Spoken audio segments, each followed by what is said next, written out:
sangat cerah tampak menghiasi kota DKI. Hari itu, Rabu 1 Maret 2023, tokoh kesehatan Papua, Dr. Gigi Aloysius Giai MKes, bersama timnya tiba di Bandara Nop Goliat DKI guna melakukan penelitian tentang pelayanan kesehatan di Kabupaten Yahukimo, Provinsi Papua Pegunungan.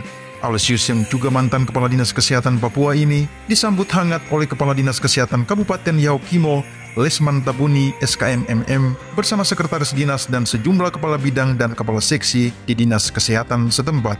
Suhu udara yang cukup panas menyambut Aloysius dan timnya di kota DKI hari itu. Mantan Direktur Rumah Sakit Umum Dok 2 Jayapura ini langsung diajak menikmati makan siang bersama pimpinan dan staf Dinas Kesehatan Yahukimo sebelum menuju tempat penginapan.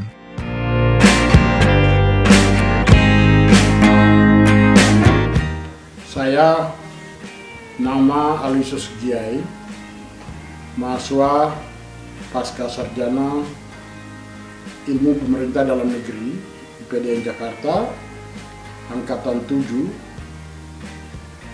telah melakukan penelitian disertasi saya dengan judul Implementasi Percepatan Pelayanan Kesehatan di Kabupaten Yahukimo.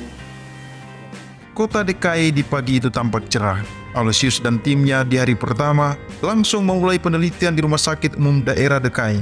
Rumah sakit yang terletak di Jalan Poros DKI Lokpon ini merupakan satu-satunya rumah sakit di Kabupaten Yahukimo. Sementara, guna menunjang pelayanan kesehatan, pemerintah daerah setempat juga telah membangun 33 puskesmas di 31 distrik. Terdapat 20 distrik yang belum memiliki puskesmas sama sekali dari 51 distrik yang ada di Kabupaten Yahukimo. Rencananya, sepanjang tahun 2023 hingga 2024, Dinas Kesehatan setempat akan membangun 20 puskesmas itu. Sebanyak 4 responden bersama Direktur Rumah Sakit Umum DKI hadir. Dr. Samuel Ranu, Kepala Seksi Pelayanan Medik Rumah Sakit Umum DKI yang dulu pernah bertugas di pedalaman Yahukimo, tepatnya di Puskesmas Anggruk, pun berbagi cerita. Berdasarkan pengalamannya, ia pun mengusulkan model pelayanan kesehatan yang sesuai dengan kondisi geografis Yahukimo. Kalau saya lebih cocok mungkin ini, pernah dicoba itu saya lihat istilahnya dokter terbang. Jadi tenaga kesehatannya berpindah-pindah. Jadi istilahnya di rolling. Mobile strategi. Iya, pelayanan. Pelayanan. Pelayanan bergerak. Iya. Tenaga medis atau tenaga kesehatan dengan mobile klinik. Karena kalau meskipun kita bilang puskesmasnya ada di Anggruk, tapi di sekitaran situ banyak pos-pos tempat masyarakat berkumpul yang belum terjangkau. Butuh waktu berjam-jam mereka datang, kadang-kadang harus pikul pasien datang. Nah, lebih bagus kalau petugasnya yang ke sana. Oke, itu model. Ya. Supaya petugas itu mau tugas sana, menurut dokter, apa yang harus pemerintah kompensasi atau akomodasi disiapkan? Ya memang paling standar sih pemasukan. Ya artinya fee yang didapat. Nah, gitu. Kemudian yang kedua mengenai apa ya tempat tinggal, karena waktu saya di sana saja tempat tinggal ya. Karena misalnya kita bikin satu kayak posko utama di Anggruk lah, kemudian dari situ tim akan berpencar ke distrik-distrik yang sekitar. Pengalaman yang sama disampaikan oleh Hermanus Tahamera, salah seorang guru kontrak asal NTT di distrik Kabianggama yang ditemui Aloysius di Hotel Yahukimo, tempat mereka menginap beberapa jam sebelumnya. Di sana kita untuk pelayanan kesehatan belum ada, namun untuk pustunya ada. Puskesmas tidak ada. Puskesmas tidak ada, hanya pustu pelayanan kesehatannya ada. Cuman selama saya beberapa bulan mengajar di sana, masyarakat maupun guru maupun murid-murid sulit sekali untuk mendapatkan pelayanan kesehatan di sana. Jadi kalau bisa, ini harapan saja, harapan dan mungkin sedikit solusi atau dari mungkin kami sudah ada di lapangan, bisa merekrut tim kesehatan untuk terjun langsung ke lapangan. Masih di hari yang sama, Aloysius juga menggelar fokus group discussion dengan 13 kepala puskesmas dan pustu, serta jajaran pejabat eselon 3 dan 4 Dinas Kesehatan Yaukimo di Hotel Yaukimo, Dekai. Pada kesempatan itu, mantan Direktur RSUD Jayapura ini mengajak seluruh responden yang hadir untuk memberikan sumbang saran terkait model pelayanan kesehatan yang tepat guna menjangkau masyarakat terpencil di 51 distrik di Yaukimo. Yaukimo bisa, cuma luas. Masalahnya tumpuk banyak. Ya, kalau di sana kan cuma 2-3 hektar tanah, jadi saya bisa lakukan keluar masuk satu kali. Kalau di sini hanya 2 distrik yang bisa jangkau dengan darat, lainnya harus dengan pesawat. Pesawat kita ambil di mana? Ya, ada juga dana terbatas. Maka inilah sekarang kita sama-sama diskusi untuk model pelayanan kesehatan yang bagaimana ke depan kita sepakati bersama. Dan kita laksanakan, kita cari dana bersama. Seluruh responden yang hadir kemudian dibagi ke dalam 3 kelompok untuk berdiskusi selama kurang lebih sejam. Hasilnya, berdasarkan data yang dihimpun tim, 90% responden mengusulkan perlunya model pelayanan kesehatan dari rumah ke rumah oleh petugas kesehatan seperti Satgas Kaki Telanjang yang pernah dibuat oleh peneliti saat menjabat Kepala Dinas Kesehatan Provinsi Papua. Selain itu, sebagian responden juga mengusulkan perlu adanya pelayanan kesehatan keliling dari kampung ke kampung yang dilakukan oleh dokter dan para perawat secara berkala. Sementara untuk memperkuat SDM, mereka juga mengusulkan penambahan jumlah tenaga kontrak Yaukimo Sehat bekerjasama dengan Fakultas Kedokteran Universitas Cendrawasih Jayapura dan Poltekkes Kemenkes Jayapura. Pada hari kedua penelitiannya, Aloysius bersama tim juga mengambil data dengan para responden dari kalangan masyarakat selaku penerima manfaat di Kota Dekai. Usai kegiatan itu, Aloysius didampingi Kepala Dinas Kesehatan Yaukimo kembali menggelar fokus group discussion dengan para kepala distrik, tokoh agama, dan para kepala suku yang ada di Yaukimo guna mendengar masukan terkait model pelayanan kesehatan yang tepat bagi masyarakat setempat. Pada kesempatan itu, salah seorang kepala distrik mengatakan salah satu faktor penyebab buruknya pelayanan kesehatan di Yaukimo adalah mental dari para tenaga kesehatan di puskesmas yang malas bekerja dan sengaja membiarkan para tenaga kesehatan kontrak dari Satgas Yaukimo Sehat bekerja lebih banyak.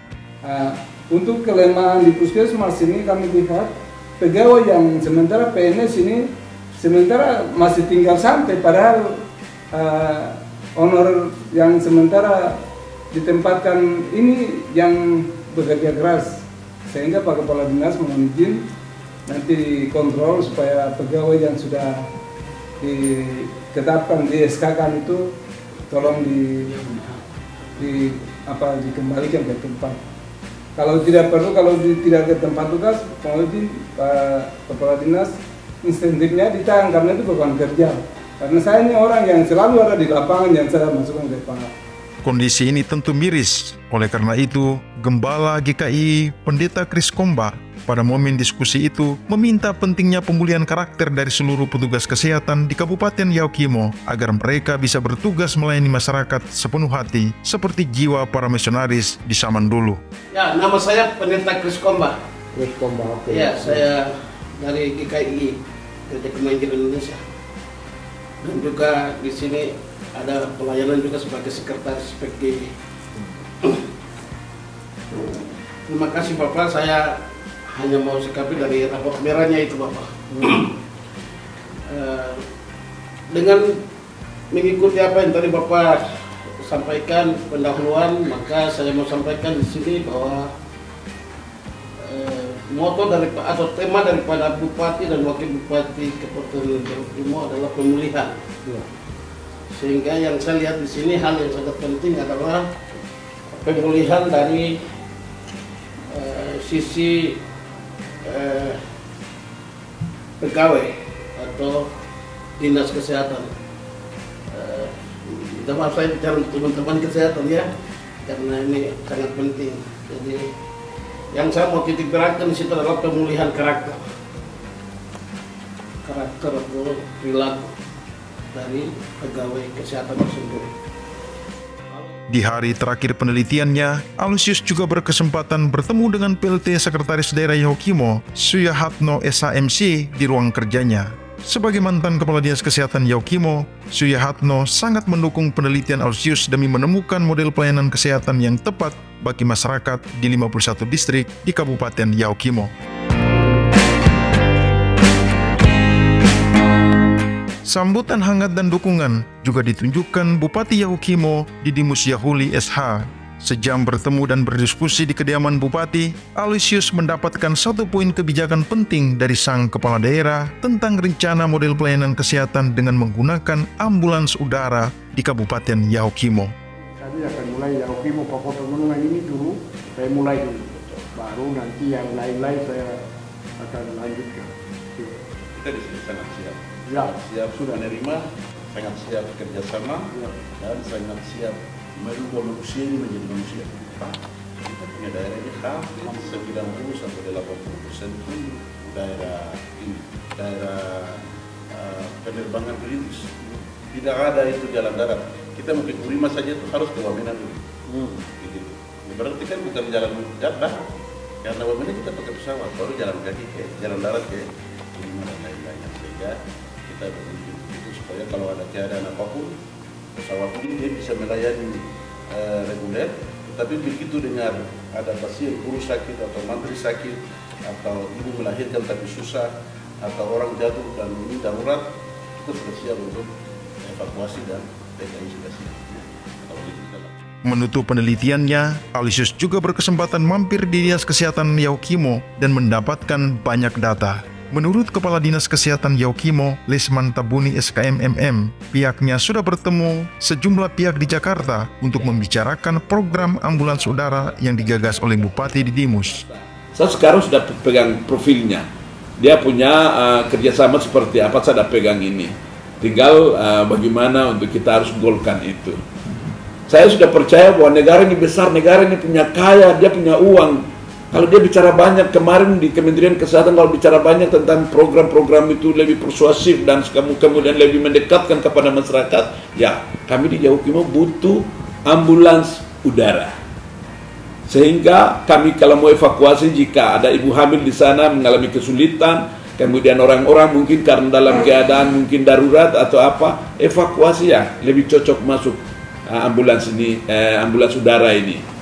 Dia heli, akan kita bisa ini tulis langsung di heli itu ada ambulans udara sehingga kemudian dia akan masuk keluar patroli untuk jemput para pasien-pasien yang sedang menderita di sana. Menurut Lesman Tabuni, untuk menopang pelayanan kesehatan di wilayah terpencil, maka sejak tahun 2022, Dinas Kesehatan Yaukimo telah merekrut tim Satgas Yaukimo Sehat sebanyak 131 orang dengan profesi sebagai berikut, antara lain perawat, bidan, nutrisi, sanitarian, analis, dan apoteker. Sementara di tahun ini, sebanyak 150 tenaga Satgas akan direkrut baru dengan masa kontrak 5 tahun. Mereka akan siap melayani di 21 puskesmas dengan tugas utama melakukan pelayanan dari rumah ke rumah penduduk guna mendeteksi penyakit warga setempat dan melakukan pengobatan dan tindakan promotif preventif. Visi misi Bapak Bupati Yaukimo ini Yaukimo Sehat. Yaukimo Sehat posisi urutan pertama dari 8 program unggulan untuk Pak Bupati. Jadi tadi ada satu slogan Bapak mau kasih tahu kami bahwa pelayanan belum selesai. Terima kasih kalimat itu, saya pikir itu waktu kami tampil beda, pelayanan belum selesai. Semoga hasil penelitian Aloysius ini kelak bisa membantu masyarakat kecil di Kabupaten Yaukimo yang tinggal di wilayah kampung terpencil, di balik gunung, di balik bukit, lembah, dan pesisir sungai yang selama ini tidak tersentuh oleh pelayanan kesehatan. Sehingga mudah-mudahan hasil penelitian disertasi saya ini dapat menghasilkan sesuatu yang berguna bagi masyarakat dan pemerintah daerah dan bangsa dan negara ini. Dan suatu saat saya harap ini kita bisa sudah komitmen dengan pemerintah daerah dan terutama dari Kepala Dinas Kesehatan dan Bupati bahwa hasil dari ini akan kami launching bersama di Kabupaten Yaukimo dan kita sharing dana APBD maupun APBN, Blok Rem, Otsus dan lain-lain baik dan DAK infrastruktur dan DAK non fisik.